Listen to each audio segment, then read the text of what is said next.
నమస్తే, welcome to Aadyam media. నేను మీ స్వర్ణ. ప్రస్తుతం మనతో పాటు ఉన్నారు సినీ క్రిటిక్ విజ్ఞాన్ గారు. హలో అండి విజ్ఞాన్ గారు. ఈ రోజు మళ్ళీ పెళ్లి అంటూ నరేష్ గారు అలానే పవిత్ర లోకేష్ గారు మూవీ రిలీజ్ అవుతుంది.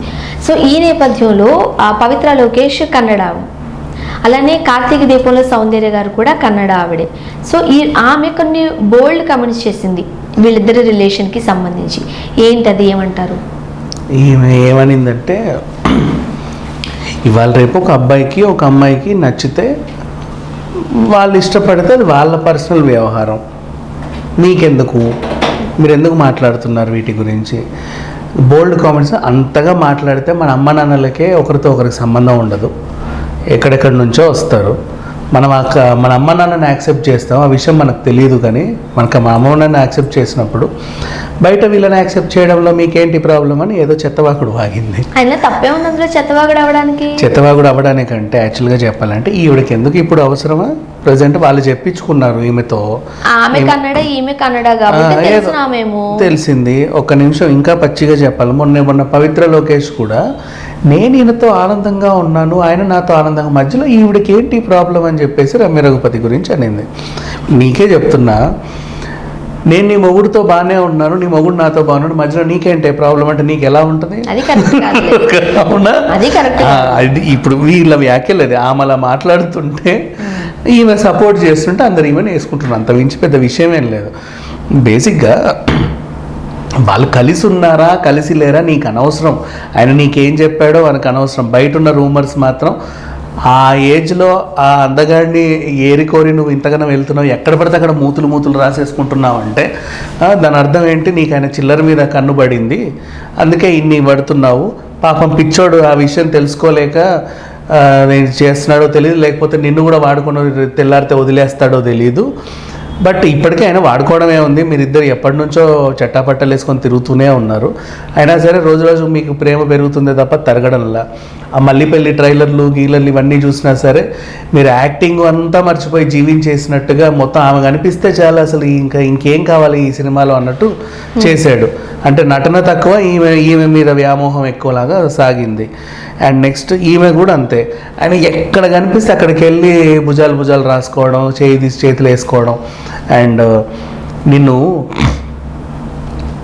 ఇంటర్వ్యూకి పిలిచినా, ప్రెస్ మీట్కి పిలిచినా, ఏదైనా రియాలిటీ షోకి పిలిచినా, ఇంకా దేనికి పిలిచినా ఇద్దరు కలిసి వెంటనే లిప్కిస్ అక్కడ లిప్కిస్. అంటే అది లేకపోతే అసలు వీళ్ళు ఉండలేరు ఏమో జీవితంలో అన్నట్టుగా. అసలు అంత అవసరమే ఉంది అంతగానే చూపించుకోవాల్సినంత. పిల్లలు ఇబ్బంది పడుతున్నారు బయట తిరగలేక, చెప్పుకోలేక, కర్మగాలి మీరు చేసే పనులకు వాళ్ళు బయటికి రావట్లా. సరే అది వదిలేస్తే మళ్ళీ ఈ సినిమాలో నటించిన అన్నపూర్ణమ్మ గారు కూడా వీళ్ళకి సపోర్ట్ చేయడం, ఆవిడ కూడా ఇంకా బోల్డ్ క్యారెక్టర్ చేయడం, కళ్ళు కొట్టి ఇంకేదో చేసేసి. మళ్ళీ పెద్ద అయిన సూపర్ స్టారు, రెండో భార్య కొడుకు ఆ పెద్ద అయిన ఇంకా పెద్ద స్టారు, అసలు స్టార్లకే స్టారు అనే ఒక డైలాగు. యాక్చువల్గా ఇటు విజయ నిర్మల గారి ఫ్యామిలీ లేకపోతే కృష్ణ గారి ఫ్యామిలీ వీళ్ళిద్దరిని యాక్సెప్ట్ చేశారంటూ చెప్తున్నారుగా, అంటే ఫ్యామిలీ సపోర్ట్ ఉంది అన్నట్టు. ఇప్పుడు దీని గురించి మాట్లాడితే ఆదిశేషగిరిరావు గారు నిన్న, అసలు నరేష్ ఎవరండి నాకు తెలియదు, నరేష్ ఎవరు, అది వాళ్ళ వ్యవహారం, వాళ్ళ గురించి నన్ను అడగకుండా చిరాకు పడ్డాడు. కృష్ణ గారు చనిపోయినప్పుడు ఇలా జరిగిందంట కదా అని ఒక యాంకర్ అడిగితే, అలా ఏం లేదు, నా కొడుకు దగ్గరుండి మొత్తం చూసుకున్నాడే, ఇప్పుడు మహేష్ బాబు రాకపోతే ఎవరు రానట్ట ఎవరు లేనట్ట, ఆ టైంకి ఏదో సిచ్యువేషన్ అట్లా అయింది, నా కొడుకు దగ్గరుండి చూసుకున్నాడు, మేమందరము ఉన్నాము. వాళ్ళు ఆరోపించినట్లు కానీ ఇప్పుడు ఆ అమ్మాయి ఆరోపించినట్లు కానీ అనాథ శవంలో వదిలేశారనేది అబద్ధం. అండ్ అట్లా అని చెప్పేసి ఈయన ఎవడో కూడా నాకు తెలియదు, ఈయన గురించి నన్ను అడగండి అని చెప్పేశారు. అంటే అంత ఇది కృష్ణ గారి ఫ్యామిలీ అంత బాధపడుతుంది. ఇప్పుడు వాళ్ళ వైఫ్తో ఆ పిల్లలతో అంతవరకు చాలా డీసెంట్, ఆమె వైఫ్ కూడా ఎంత డీసెంట్గా ఉంటుంది మనం చూస్తూనే ఉన్నాం. అంత డీసెంట్ వాళ్ళకి ఏమి అంటే అసలు ఇప్పటివరకు ఎట్లాంటి రూమర్స్ లేవు వాళ్ళ పైన. ఆవిడైతే అసలు బయటికి కూడా రాదు. అండ్ వీళ్ళని యాక్సెప్ట్ చేసింది, అదొకటి. అప్పుడు వీళ్ళే 24 గంటలు ఈ సేమ్ విజయ నిర్మల గారు ఎలాగైతే ఎక్కువ షోకేజ్లో బొమ్మలాగా ఫుటేజ్లకి పరిమితమైందో, వివాదాలు అట్లా తెచ్చుకుందో, సేమ్ ఇక ఆమె బ్లడ్ నరేష్ కూడా అలాగే తయారయ్యాడు. అదృష్టం బాగుండి కృష్ణ గారి కొడుకు కాదు నరేష్, అమ్మయ్య, లేకపోతే అమ్మో ఈ పాటికి ఇంకా ఆ ఫ్యామిలీ పరువు మొత్తం పోయేది. సో ఏదేమైనప్పటికీ కూడా ఇట్లా వేరే వేరే వాళ్ళు అంటే ఎంతసేపు మేమే మాట్లాడుతున్నాము, మిగతా ఎవ్వరు మా గురించి మాట్లాడట్లేదు అని చెప్పేసి ఇట్లాంటి వాళ్ళతో పేడ ఆర్టిస్టులు వీళ్ళంతా నా గురించి కొంచెం బాగా చెప్పు, నా గురించి చెప్పు అని వాళ్ళతో వీళ్ళతో చెప్పించుకుంటుంటే ఇప్పుడు ఆమానింది వాళ్ళ ఇష్టం వాళ్ళని మీకెందుకు అని చెప్పేసి అది సంగతి. రైట్. ముఖ్యంగా ఇంతకు ముందు కొంచెం ఎక్కువగా విమర్శలు ఎదుర్కొన్నారు, కానీ పోను పోను వీళ్ళకి కూడా పాజిటివ్గానే, అంటే ఇప్పుడు మా అమ్మ చనిపోయిన తర్వాత నా జీవితంలోకి అమ్మలా వచ్చింది అనేసరికి అందరూ అక్కడ స్తబ్దుగా ఉండిపోయారు. ఎవ్వరు స్తబ్దుగా ఉండిపోయారు. ఎన్ని కథలు పడుతున్నావు, ఎప్పుడు పడు అంటున్నారు తప్ప ఎవ్వరు నిశ్శబ్దంగా. నేను లైఫ్ లో ఇంకా సూసైడ్కి వెళ్దాం అనుకున్న టైంలో నాకు నరేష్ గారు ఒక లైఫ్ ఇచ్చారని ఆమె చెబుతుంది. దరిద్రం వదిలేది సీరియస్లీ. ఇంకా చెప్పాలంటే పాపం ఈమె వచ్చిన ఆ హస్బెండ్ కూడా పాపం చాలా ఫీల్ అవుతున్నాడు.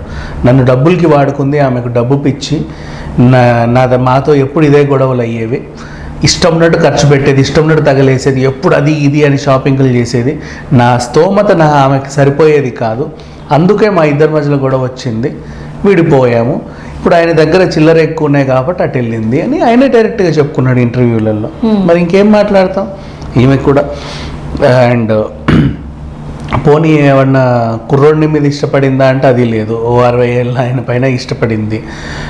ఆయన కూడా ఆయన మీద కుర్రోడి మీద ఇష్టపడితే కుర్రోడిని చూసుకున్నాడు అంటారు. తన ఏజ్ తగ్గవాళ్ళని చూసుకుంటే ఏమంటారు, ఏజ్ తగ్గవాళ్ళని చూసుకుంటే సునీత పెళ్లి చేసుకోలే, ఏజ్ తగ్గవాళ్ళని. ఈమె కొంచెం ఈమె 40 ఏళ్ళు, ఆయన 60 ఏళ్ళు, 20 ఏళ్ళు అటు ఇటు ఉందిలే, అట్లా ఏం లేదు. బట్ అంటే ఇంకా అది వాళ్ళ వ్యవహారం, మనకు అనవసరం. బట్ అంటే వాళ్ళ పర్సనల్ లైఫ్ని పర్సనల్గా ఉండకుండా రోజు బయటకు వచ్చేసి ఎవరు ఎక్కడికి పిలిచినా సరే అక్కడికి వచ్చి ఒక ముద్దు సీన్ ఇచ్చేసి వెళ్తున్నారు. అది మాత్రం ఎంతవరకు సమంజసం, అది ఎవరికి నచ్చట్ల, డైజెస్ట్ కూడా అవ్వట్లా. అండ్ ఇండస్ట్రీలో ఇప్పటి వరకు ఎవరైనా సరే వీళ్ళ గురించి పాజిటివ్గా మాట్లాడడం విన్నారా? ఒక్కరైనా ట్వీట్లు చేశారా?